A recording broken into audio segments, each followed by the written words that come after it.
Él es Fraga, monero, caricaturista, dibujante, creador de personajes entrañables como el célebre Don Ramirito. Él es un habitante más de este loco universo.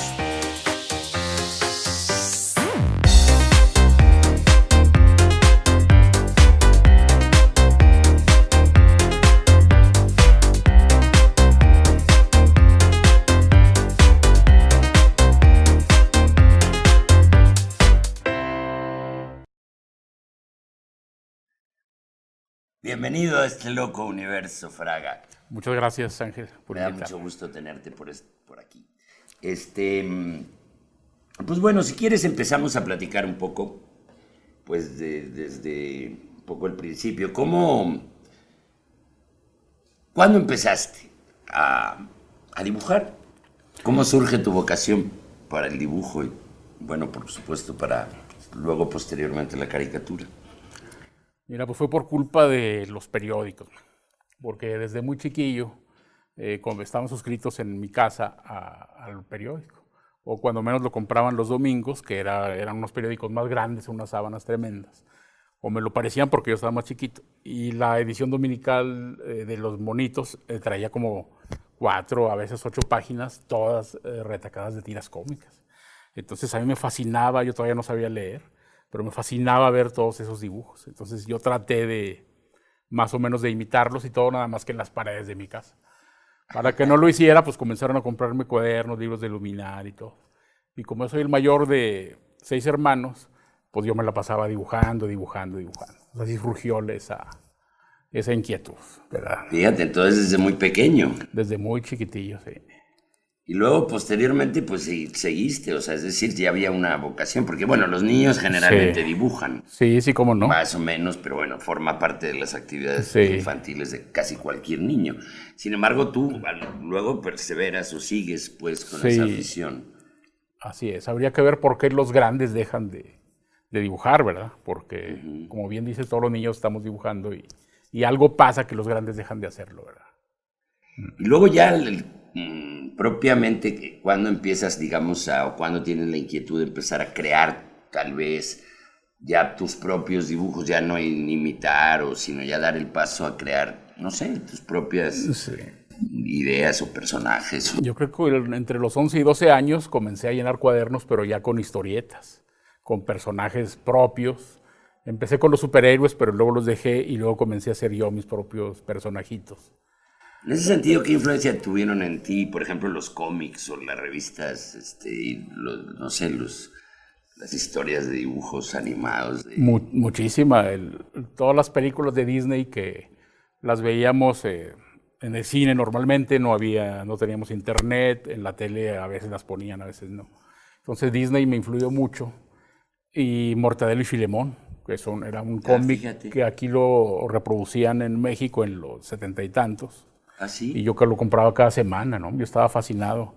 Y hasta la fecha. Fíjate que cuando ya empieza a ver internet y todo, se me ocurre escribirle a la página oficial de Francisco Ibáñez, que es el que hace a Mortadelo y Filemón. El autor de Mortadelo. Le digo, oye, ¿usted con qué dibuja? ¿Qué me recomienda? Tal.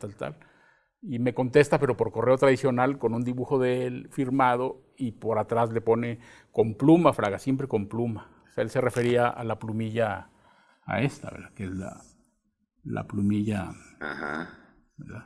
Y me dice, con pluma, Fraga, siempre con pluma. Y me dice, pues échale ganas a darle. Y pues este señor todavía vive, es una máquina de dibujar, hace 8 o 10 páginas al día de su cómic de Mortadelo y Filemón. Me inspiró muchísimo, me abrió todo un campo para la historieta. ¿Y cuándo decides pues publicar o ya dedicarte, digamos, de una manera un poco más, pues valga decir, profesional al dibujo? Fue algo fortuito, muy afortunado, porque yo estaba haciendo cómics de un personaje que se llamaba Mamerto Mamila de Mamerson. Y es una cosa que hacía yo en la preparatoria para divertirme y para que las vieran mis amigos. Entonces tenía muchos de esos cómics. Mamerto Mamila de Mamerson, era un, un superhéroe ahí que trataba de salvar al mundo, pero siempre le iba mal.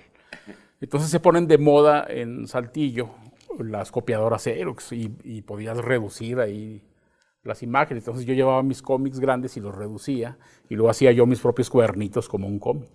Pues uno de esos se me olvidó abajo de un pupitre. Yo estaba estudiando en el TEC de Saltillo, la preparatoria. Se me olvidó uno y lo encontró un maestro que luego se lo llevó al director del periódico.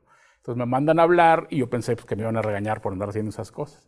Pero no, resulta que el maestro, el ingeniero Carlos Herrera Pérez, era amigo de Adolfo Olmedo Muñoz, que era el director del Sol del Norte. Era amigo de Adolfo Olmedo. Eran cuates y me dice, oye Paco, ¿por qué no ve a ver al director y te puede dar chamba? Y yo pues encantado, ¿no? Yo tenía 19 años. Veo a Adolfo y pues me contratan para hacer cartón político. Cartón político en el Sol del Norte. En el Sol del Norte en 1984. El 10 de marzo sale mi primer dibujo ahí.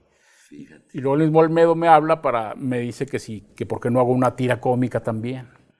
Y yo como estaba muy verde le digo, ¿pero de qué? ¿Qué puedo hacer? Y me dice él, pues mira, aquí conoces a don Adrián Rodríguez. Y yo digo, pues más o menos, pero no muy bien. Dice, es el que pone de Universidad Universo. ¿A poco en serio? Sí, fíjate. Entonces me dijo, haz un personaje que sea como él, que sea un filósofo, que ande en la Alameda, que ande buscando su café y que duerma en una banca. Me dio todos esos datos. Y yo dibujé a mi personaje, que es don Ramirito. De Ramirito. Así es. Fíjate, Ramirito, pues tiene como, no sé, una connotación también un tanto chaplinesca. Me llama la atención que me digas que de alguna manera Adrián Rodríguez pues está ahí en el trasfondo de ese personaje. Pero sí, evidentemente tiene una inspiración ahí un tanto chaplinesca, don Ramirito, ¿no? Sí. Por el bombín y así, ¿no? Sí, es que ahí en el Sol del Norte tenían unas banderas, que es donde van recolectando periódicos. Y el Sol del Norte publicaba una sección que se llamaba Lo dijo hace 25 años, y lo dijo hace 50 años, y hace 75 años. Entonces ahí ponían tiras cómicas muy viejitas. Y yo me encontré con uno que se llamaba Don Gumercindo. Don Gumercindo. Don Gumercindo de Fola, y él andaba vestido como Chaplin, ¿verdad? Entonces busqué más tiras cómicas para yo inspirarme para mi personaje, y todos vestían como Chaplin porque eran tiras de los 30s, 40s. Entonces todos vestían así con el bombín y la levita, el frac y todo. Entonces pues como yo no tenía mucha idea de por dónde llevar al personaje, lo dibujé así a don Ramirito, ¿verdad? Don Ramirito. En ese... Y don Ramirito surge de esa época, precisamente, en los 80s, vamos al principio sí, de tu carrera. Exacto, en el 84, sí.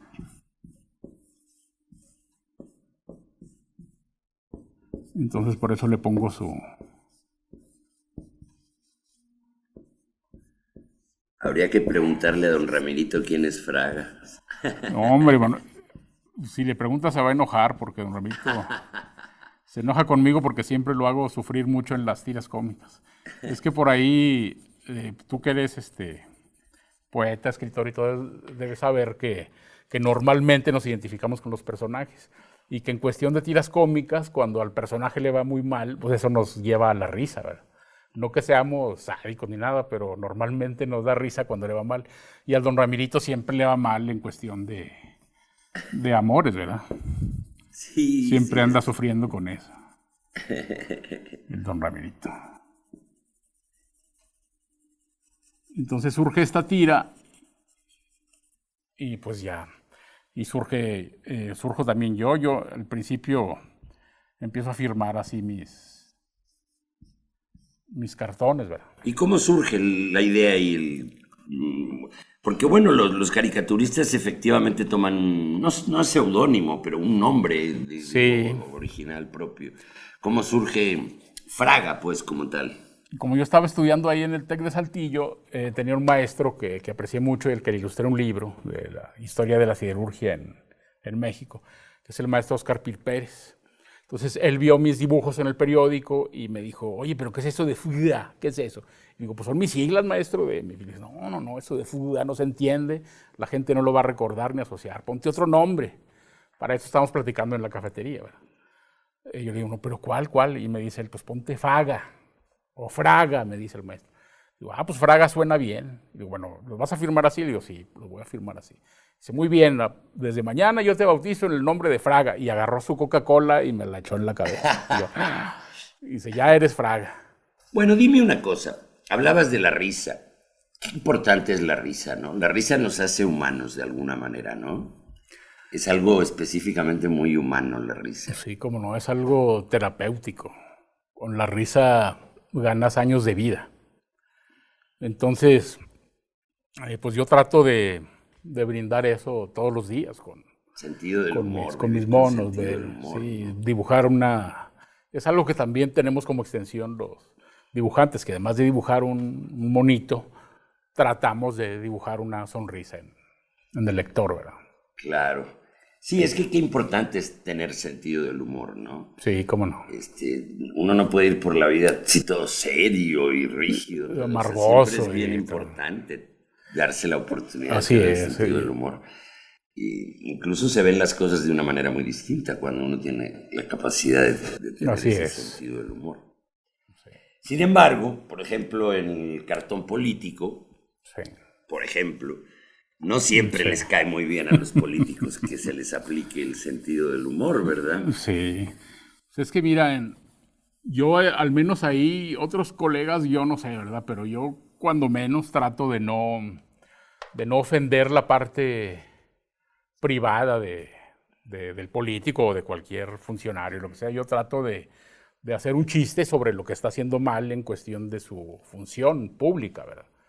Pero a otros moneros se les pasa un poco la mano. Yo creo que puede ser que con ellos se enojen, ¿verdad? Si yo hago un cartón y estoy criticando, es como mi comentario, y aún así les molesta, bueno, pues allá ellos, ¿no?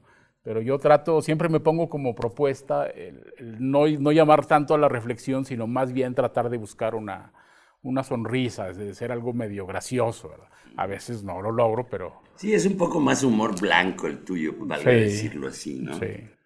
Pero sí, los cartones políticos, por ejemplo, hay cartones que en un solo cartón dicen todo, o sea, son realmente devastadores, a veces de una crítica tremenda, ¿no? Sí, yo recuerdo, por ejemplo, aquel Naranjo, ¿no? Que cómo no. Unos cartones fantástico, verdaderamente fuertes, ¿no? Y ahorita de su camada está Helio Flores. Helio Flores. Qué golpanazos da, buenísimos. Qué bárbaro. Es el cartón y ya se cuenta que sí, cómo no. Es la crítica completa. Y claro, eso no les hace muchas gracias, me parece, a los políticos. Así es. Y luego, aparte de Don Ramerito, bueno, sigues trabajando y generando otros personajes. Así es. Digamos, propiamente como historietas o viñetas. Sí, también como historietas. Bueno, con Don Ramirito luego surgen dos personajillos que le empiezan a robar un poco de cámara al Don Ramirito y de repente los ha dibujado ellos propios, como que en su propia tira, que es Petalina. Petalina viene siendo como... sí, Petalina. Viene siendo como que la confidente del Ramirito. Pero ella de repente en sus ratos libres platica con un personaje que es así medio filósofo y medio ñoñillo, medio ñoño, ¿verdad? Que es el Cáctulus. El Cáctulus está enamorado de la Petalina, pero pues nunca se le hace. Entonces como siento que no había muchos personajes con plantas, entonces comencé a dibujarlos a ellos. Son Cáctulus y Petalina. Y más adelante surgen otros personajes que todavía sigo publicando a la par del Don Ramirito, después de 30 años, que es este es un personaje que es un cocodrilo, que se llama el Chiro Manito, ¿verdad?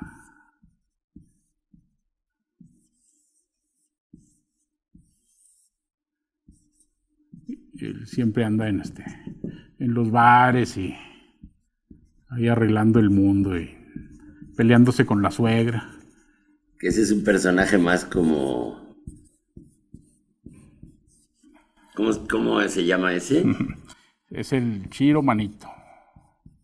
Ándale, el Chiro. Le puse así porque, bueno, la tira se llama Cocolazos, ¿verdad? Porque son cocodrilos, ¿verdad?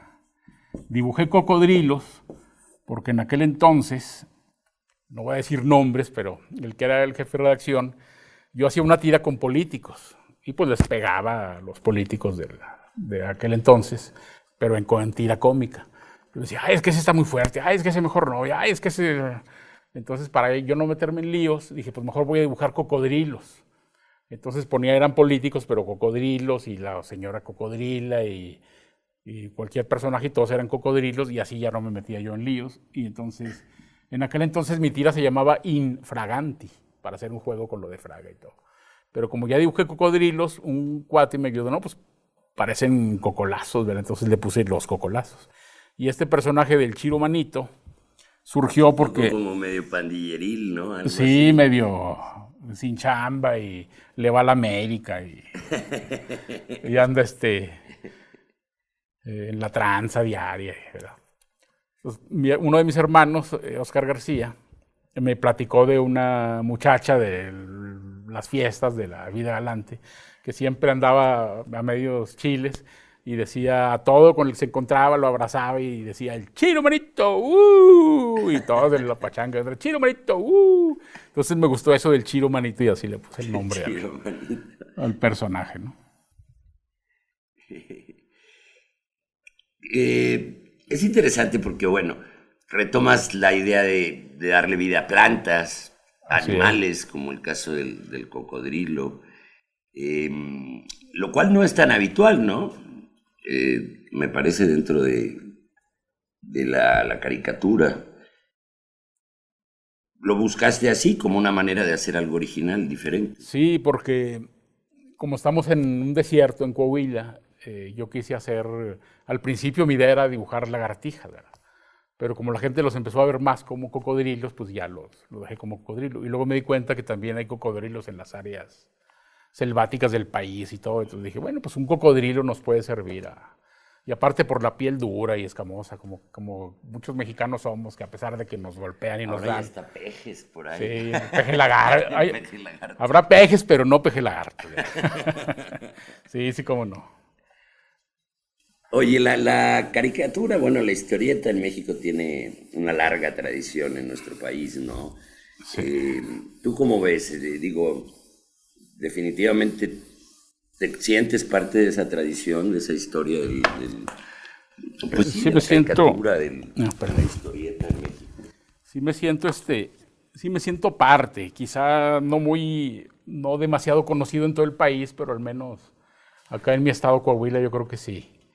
Siento que he sido parte. Últimamente ya me han estado invitando algunos moneros a hacer cosas con ellos y pues con eso me difunde un poco más. Aparte, como yo siempre vi como un hobby lo de dibujar caricaturas y publicarlas, yo me dedicaba a otra cosa, hacía diseño gráfico en periódicos y eso. Y hace unos años para acá ya me dedico únicamente al humor gráfico. Pero yo creo que sí, pues al menos mis personajes se han ido colando y creo que sí están siendo parte de... Hace poquito el Bernardo Fernández, hizo un cuadro sinóptico de la historia de la historieta en México, empezando desde los grandes, como los Supersabios, la familia Burrón, Calimán, todos ellos, hizo el cuadro, se va derivando, y en los nuevos moneros o nuevos valores, donde nos ponen a Gis, a Trino, a Polo Jasso del Ser Dotado, y entre ellos me cuelo yo ahí, ¿verdad? Fíjate. Pues no sé, ¿qué sigue en tu carrera en este momento? ¿Qué planes tienes? Ahorita algo quiero hacer como algo personal que espero yo que también luego se difunda. Ahora quiero incursionar en la novela gráfica. Estoy ensayando para hacer un estilo de personaje entre caricatura y entre realista, porque no me gusta mucho el dibujo realista. Yo soy más fan de la caricatura, de la exageración, pero por ejemplo, de repente dibujo muy cómicos a los personajes, ¿verdad? Y aunque sí se entienda quiénes son, ¿verdad? Entonces para el cartón político aguantan, pero para una novela gráfica no. Entonces ahora estoy viendo una forma de hacer una combinación de... Sí, ya con un argumento, etcétera, sí. No diálogos o eso, pero sí un argumento, historias. Y tengo por ahí algunas historias escritas por mí, pero estoy ahorita en búsqueda del estilo que que quede bien. Claro, porque eso es lo interesante, cómo traducir esa historia con un concepto gráfico, Así es, ¿no? sí, cómo no. Atractivo y original, diferente, ¿no? El amor. Algo que me llamó la atención del prólogo ahorita que lo estaba checando de este libro de Don Ramerito, que hace un prólogo Armando Fuentes Aguirre Catón. Sí. Y hace mención un poco a eso, que tu humor, tu sentido del humor, pues no solamente es un humor blanco, sino que también hay una carga de amorosa, pues. Sí, un sentido del humor, pero que lleva implícito pues sí, una visión un tanto amorosa de la vida y sí. O sea, la filosofía, por ejemplo, Don Ramerito tiene mucho de eso, ¿no? De un cierto... Una aproximación, pues, a la vida de una manera amorosa. Sí, es que poco a poco, conforme iba ido pasando el tiempo, empecé a ver a Don Ramerito ya no como un monigote al que yo le podía poner chistes, sino ya lo comencé a ver como un personaje vivo que ya se iba separando de mí. Entonces yo tenía una forma de pensar, pero mi personaje ya no podía pensar igual que yo, nos fuimos separando. Entonces ahora lo he estado viendo al Don Ramerito como que adquirió su vida propia. Entonces pensé en hacer a lo mejor también una próxima novela gráfica explicando por qué tiene su traje de levita, por qué vive en una banca, qué pasó con su infancia y con su juventud, se enamoró alguna vez o no. Entonces todas esas preguntas me las he estado contestando yo mismo y ahorita ya tengo una idea padre como para hacer una novela gráfica. Pero a veces el tiempo no nos da porque yo tengo que dibujar muchos dibujos al día para los periódicos. Entonces pensé, bueno, pues voy a publicarla en el área de las tiras diarias del periódico y luego recopilarla y ya formar una novela gráfica. Entonces ahorita estoy en esas, estoy diseñando a un personaje femenino que va a interactuar con Don Ramerito, que al principio le van a decir Doña Ramirita y después ella se va a enojar porque le dice así, entonces va a haber ahí una... Cuando me llegó te vas a inventar un amor a Don Ramerito. Un amor a Don Ramerito, pero va a haber un cierto conflicto porque Don Ramerito... Bueno, aquí va una primicia para quienes nos estén viendo. Don Ramerito está vestido de frac porque está esperando a su amor, ¿verdad? Cuando él se iba a casar, él ya estaba vestido así y resulta que no llegó la Dulcinea. Entonces él no se ha querido quitar el traje porque dice, ¿qué tal que aparece? Ya estoy listo, no perdemos tiempo. Pero han pasado los años y no ha llegado. Entonces en esas anda Don Ramerito cuando aparece otra mujer con su carrito de cosas y que le lleva el café a Don Ramerito y empiezan medio a platicar de cosas y a chocar con algunas y en otras llevarse bien. Y cuando Don Ramerito empieza más o menos a sentir ese calorcito del romance, pues resulta que hay noticias de aquel amor que no volvió, entonces va a haber un conflicto ahí muy padre y ahorita estoy elucubrando. Está bueno. Yo ya sé para dónde va, pero no se los voy a decir para que cuando tenga los amores de Don Ramerito. Muy bien, Fraga, pues muchas gracias por estar en este loco universo. Gracias a ustedes. Felicidades por tu trabajo. Igualmente, gracias. No se pierdan los más programas de El Loco Universo.